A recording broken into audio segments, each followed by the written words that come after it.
introduce or reintroduce, because Josh has certainly spoken with us a number of times, Josh Davis of Groundworks. It has been my distinct pleasure since Josh took over Morningside Shelter and the drop-in center, worked with a super board of directors to combine them and reintroduce the organizations to the community as Groundworks and Foodworks. And his level of commitment to bring understanding about homelessness and the nature of homelessness and the causes and solutions to our community in a very kind and expansive and wonderful way is perfect. And I love this institution, and they're doing great work. And I asked Josh to be able to have housed our homeless population and figure out how to feed our homeless population during the time of the pandemic has been extraordinary, but some of those funds and programs are coming to an end. And so I've asked him to speak today about what our near future looks like and what he's thinking. So without any further ado, Josh. Mara, thank you so much for the introduction. I really appreciate it. And before I get started, I just have to give a compliment to the entire group. This is by far the smoothest Zoom call I've ever been on. I am blown away by how deftly you can operate the technology, the applause, everything. It's fantastic. So kudos to you all. And thank you for the opportunity to be here today and provide you with the latest updates from Groundworks. Thank you also for all the support that you provide our organization, both as an organization of Rotary, but also individual people on here. I'm seeing a number of longtime dedicated supporters to Groundworks.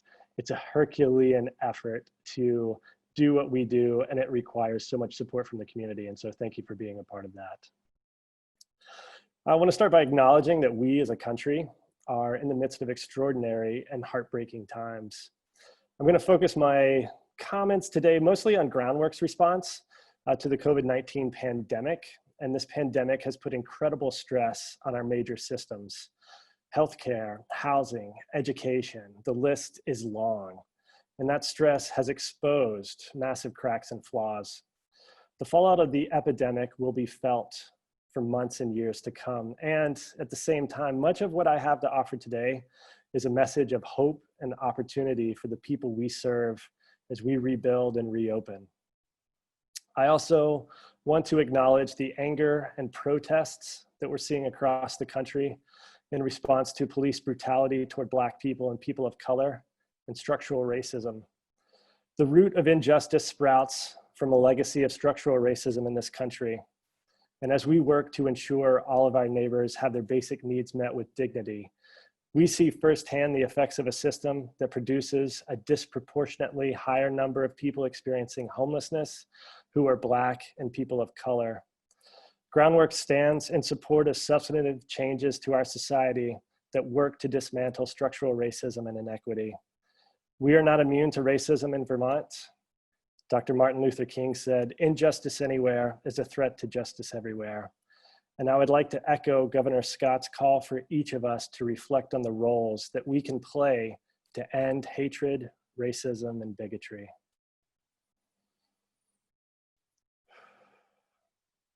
Although I know that many of you are familiar with the work that we do, I'd still like to give a brief overview of who we are.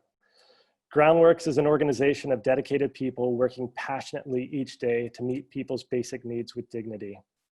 Our services include a 30-bed year-round shelter, our 33-bed seasonal overflow shelter, a day shelter, a food shelf that we call Foodworks now, case management, and representative payee services. In short, we provide food, shelter, and supportive services to our neighbors in need. I'm here today to share what has transpired in the last few months in the Brattleboro area and provide a vision of how we can take the most impactful steps forward towards ending homelessness. In the middle of March, as COVID was descending on Vermont, we completely changed our service delivery model with the support and guidance of our incredible state partners. We closed our seasonal overflow shelter and moved people into motels. We closed the day shelter, and we reduced the number of people in our year-round shelter. That shelter, of course, formerly known as Morningside Shelter. We reduced those numbers so that there's now just one household per room. We also closed Food Works to walk-in visitors and started making emergency food deliveries all over Windham County. Presently, we are supporting 131 households in 4 different motels in Brattleboro. That's about 4 times the number of people we typically support in the seasonal overflow shelter. I would like to add that we have not had someone in our motels test positive for COVID, which has been the goal all along. We are also supporting 1,300 people in 965 households with emergency food. That's more than twice as many households as would typically be visiting our food shelf in a month. We continue to work with our clients and partners to achieve sustainable housing as quickly as we can, and have leased up 8 households in housing since the middle of March. So we haven't stopped our services. I just want to underscore that fact, that as people are having to isolate and stay at home, we have stepped forward and continued to provide the services that we provide. And the response from our staff has been nothing short of extraordinary. They've shown up each day throughout this crisis, assuming risk to themselves and their families to ensure we could continue to meet the basic needs of the people we serve. I would like to underscore the excellent work of our staff who have gone above and beyond to keep our programs impactful, as so many things could have fallen by the wayside. During this crisis, we've also started construction of our project on South Main Street that will be the home of our overflow shelter, of course, post-COVID, our day shelter, supportive services, and administrative offices. The foundation work is being done as we speak, and we are on schedule to have that project completed by the end of the year. There's been an incredible effort to be part of, and again, I'd like to thank many members of this group that have given their support to make this vision a reality. If you want more information, you can check out our website. We're posting photos there. We have renderings. We have all kinds of information about that project. Or please do drive by South Main, where you can see the exciting things that are happening. A few weeks ago, I wrote an article. We had a commentary that we released. And basically, homelessness has been stopped in its tracks in Brattleboro and throughout Vermont. This is an incredible achievement. And what's more incredible is the speed within which it was done. It was done in roughly 30 days. And we're here to offer that this not be an anomaly in Vermont's history. COVID is teaching us many lessons. One of these lessons is that we do have the ability to house everyone in our community. We have often said that solving homelessness is not rocket science. It's not a complex enigma to figure out. Rather, what is required is the will and investment to provide ample housing, the subsidies to support the rent, and the supportive services to support people to access and maintain housing once they're in. In the housing world, we refer to this as the 3-legged stool that describes the bedrock of the housing first model. Now, we're faced as a state with the question of what to do next with the scores of people that are in motels throughout Vermont. Groundworks would like to do whatever we can to keep people in housing moving forward. And presently, the state is planning on how to spend the $1.25 billion that we received as part of the CARES Act to aid in recovery. This is an unprecedented amount of money, creating opportunities for real change in the way we approach homelessness in this state. As we've been looking at the question of what's next for people without housing in Brattleboro, the first thing that we're struck by is that even if everyone in the motels had access to a housing subsidy, if they had some way to assist making rent each month, we frankly do not have the housing stock available to meet the demand. At last check, we're using this not because it's the only houser in town, but because a close partner, Windham Windsor Housing Trust, had about 5 vacancies in Brattleboro, which is to be taken as an indicator of our extremely low vacancy rate throughout the community. So the question then evolved to is, how do we quickly bring 50 units of housing online in the next few months? We rely heavily on our partnership with Windham and Windsor Housing Trust and are in near constant conversations, especially with the executive director, Elizabeth Bridgewater. And as I've learned in our work together, housing development is a long process that takes months and years, not days and weeks. And one of the stipulations of the CARES Act money is that it be spent by the new year. So building new housing units is not an option. The conversation with Elizabeth turned to talking about existing properties that already have the number of units that we could access. And this ultimately led to the idea of us purchasing a motel and operating it as a permanent supportive housing site. We've identified potential motel sites and are looking as we speak to get specific costs to try and get a better understanding of what this idea would entail. As we're thinking about capital investment, we know from experience that the supportive services need to be coupled with the housing to ensure long-term success. Groundworks and Wyndham and Windsor Housing Trust have forged a strong partnership, and we have the knowledge of what works based on our partnership of Great River Terrace. A reminder of that, it's a 22-unit permanent supportive housing community for individuals who've previously experienced chronic homelessness. And I have to say the key to the success of that project has been the supportive services. The services need to be viewed as just as crucial as the capital investment to be included in the conversation at the inception of this idea. So currently what we're facing is the fact that it might be relatively easy to access these capital dollars for building or acquiring a space, but the housing supports that go along with it and funding those in the long term is proving to be a much more tricky conversation, and there's not a clear path forward. So as we're trying to forge a path forward for the people that we serve, we don't have a clear understanding of when the emergency motels will begin to unwind. At this point, they're continuing to be extended. And so they are extended at least until the middle of June officially, but we are hearing that that's going to be extended longer. We're doing everything in our power to make sure that we're not going to send hundreds of people back into homelessness and on our streets or to unsafe housing situations without having some sort of plan moving forward. So in short, as we rebuild and reopen our communities with caution and hope, I'm urging that we act upon the lessons that this unprecedented time has taught us, that if we're taking care of each of us, it's the best way to take care of all of us. And it's not merely enough to survive this. We're given opportunities to recreate and reimagine our community. What once thought impossible is now not only possible now, but we're actually doing that work. And so as I close, I want to provide plenty of time for questions. There's a lot of complex things that I put on the table here, and I want to make sure that you have a chance to poke at it and ask some questions and get some more further thought.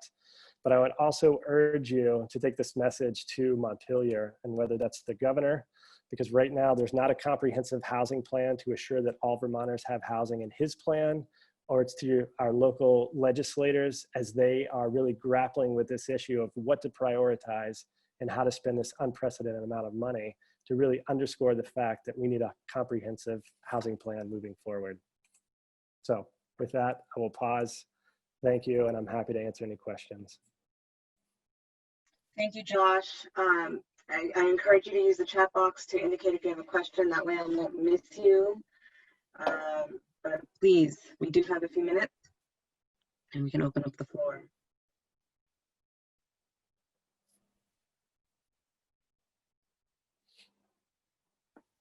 I'll also take a moment to brag for Josh as an SIT grad alum. And I was also honored to be on the board of Groundworks as it became Groundworks. So just kudos to Josh and what he's done. So here's a $5 brag for Josh. Whoa, and kudos right back at you. Carla was the board president as we moved through this merger process, and her leadership and skills definitely aided significantly in that. So you've risen to the ranks of president of the Rotary, obviously, because of your strong skills. Joe Little has a question about how long the funding will last for motels.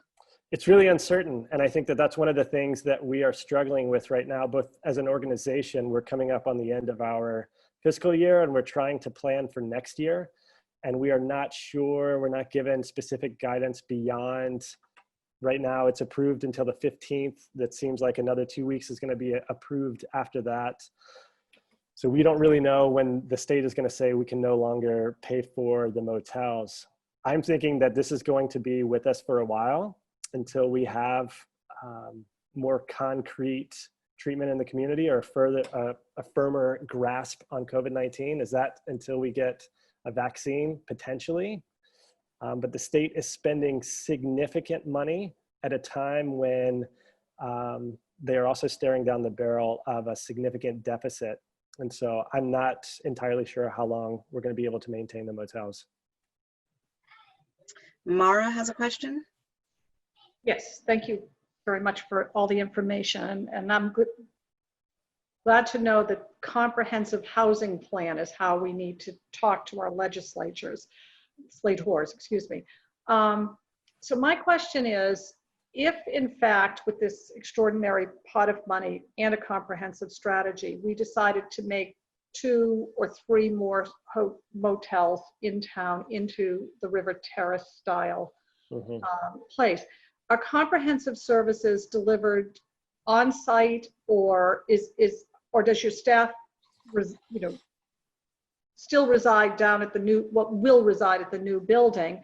And to do that, what's the sort of annual cost per, I don't know whether you want to do it per household or to have a support staff person can handle 5 households and that's one full-time equivalent. Like, could you give us a range of what the annual operating costs to effectively support people in the old lamplighter, which is now the River Terrace? What's that cost annually? Yep, excellent question. And so I would say first, to be clear, when working with Wyndham and Windsor Housing Trust, they would be the housing developer, they would purchase, and Groundworks Collaborative would be the primary service provider on site. What we have at Great River Terrace is that Groundworks Collaborative has a full-time person there that's there 40 hours a week, and they're providing case management services. HCRS, health care and rehabilitation services, is also there 1 day a week. And so that's a full-time position, roughly $50,000 that includes fringe, that keeps somebody there from 9 to 5. What we're talking about moving forward is a little bit more intensive because of the number of people. We're looking at motels that have units up to 40, maybe 50 on one site. Ideally, we would be able to get something that would provide the scale, as we have 135 people or 135 households in motels currently. So with that, we would bring a bit more case management services on site, and we would most likely, at least initially, want to see 24/7 coverage. So that really pushes the budget up to $250,000 a year just to provide the services. So it's a large number, but if you break it down by room, it becomes more palatable. And if you also break it down to say, for this amount of money, we can solve homelessness, because that number of about 135, and right now we have some folks that are with us from Springfield because they have run out of capacity up there. So they are utilizing the services down here, and we are more than happy to do that. But that 135 number, if you look back historically, if you go back years, there's a report that was done in 1984 that I was looking at. Chris Hart, as she was retiring or changing her role at Brattleboro Housing, came across this report that was put together in 1984, and that said that there were over 300 people experiencing homelessness in Brattleboro. So we've had for a long time historically a large number of people. Now, comparatively speaking to New York City, no, it's not 50, 100,000 people that are without housing. And so again, it's always the siren song that it seems like, but for a little bit more money, but for a few more resources, we can house these 100, 125 people that persistently seem to be without housing in our community. And again, going back to your point of a comprehensive housing plan, we're talking about this plan primarily for individuals who are without housing and relying on community partners to help find other units in the community. Are there units in our community that, but for a few $1,000s, could be brought back online for some rehabilitation, some upgrade there? And then what is the vacancy and plan for moving forward and the supports that go along with those? So trying to look not just at the motel, but the motel being one piece of a larger comprehensive plan that as of right now is getting left out of the governance plan. Thank you, Josh. We have a couple more minutes. Sandy's asking about the status of the facility on South Main Street, and then and then Betsy. Fantastic, Sandy. Thank you for that. Yes, we're going. So even in these COVID times, we are able to start. We did have a slight delay, and so we started in early May. We have a big hole on South Main Street. The foundation is starting to rise from the basement there. It's really exciting, and we are on schedule to be completed with construction at the end of this year, very beginning of next year. Of course, many of this, the model that we're using for that is not very COVID friendly because it's more of the congregate style shelter. It's not separate rooms. So the reason that we shut down the overflow shelter and moved people into motels was so that people could have their own room and their own bathroom, to really cut down on the probability of people becoming infected, or if somebody in our program did, we could easily isolate that person and other people within the program. And so we might not be using that facility once it's completed, which is it's really heartbreaking. And it kept me up at night right before we started digging to say, is this the right thing to do? Should we be investing money in this? And absolutely, even if we're able to move forward with this comprehensive housing plan, what I like to say is that we would functionally end homelessness. So it would provide space in our community that as people became homeless, if they're experiencing homelessness, we would be able to get them back into housing as quickly as possible. Because what's happening right now is we don't have the number of housing units that we need. We don't have the supports to go along with those. So once somebody finds themselves in a situation where they don't have housing, the process to get them back into housing is a long and arduous and expensive process that's really traumatic for the individuals experiencing it. And it's not the way that our system was designed to run. Groundwork Shelter, Morningside Shelter has run a wait list for years. We pack out our beds in the overflow shelter when that's open. And so we're really seeing this bottleneck of getting people back into housing. So this idea with a motel would quickly bring on scores more units to free up other units within the system as well, to keep people moving through as quickly as possible. Does the facility on South Main still does it have any of the functions that were in the old drop-in center? I know the food is moved out. Are you still going to have like showers? Absolutely. We have four bathrooms, 3 of which have showers. We have a large kitchen where individuals can make a meal for themselves, or we're able to make a meal for a large number of people. We'll have a food pantry there. Since we did move FoodWorks off-site, we want to make sure that people have access to food, so that's there. A much larger expanded space for people to sit down, take a load off, fill out paperwork, connect with a case manager. We're going to have lockers there. And then, of course, at night, it will convert into the overflow shelter. And our goal is for that to be a year-round program eventually. You know, right now, we get the funding, and it's a priority by the state to fund that program just for 6 months out of the year. But the goal all along is to have a location so that we can start talking about having this program year-round, which is what's needed, as opposed to handing people tents roughly this time of year and having people camp out in our community. Oh, thanks, Josh. Yeah, absolutely. Thank you. Betsy? You know, I just wanted to make a really quick brag again on the SIT vein for Libby Bennett, who is head of development for Groundworks, who is also an SIT grad. So wonderful program. Sorry it's not here anymore, but we sure got a lot in this community from that SIT graduate program. Thank you, Betsy. And we are reaching the end of our time. I also just want to acknowledge Sandy Shriver was part of this call today. Just welcome. It's always hard to keep track of everybody. Thank you, Josh. Fabulous to hear the update, and I know it's challenging times for everyone. And I also wanted to thank George Anthes for his invocation today.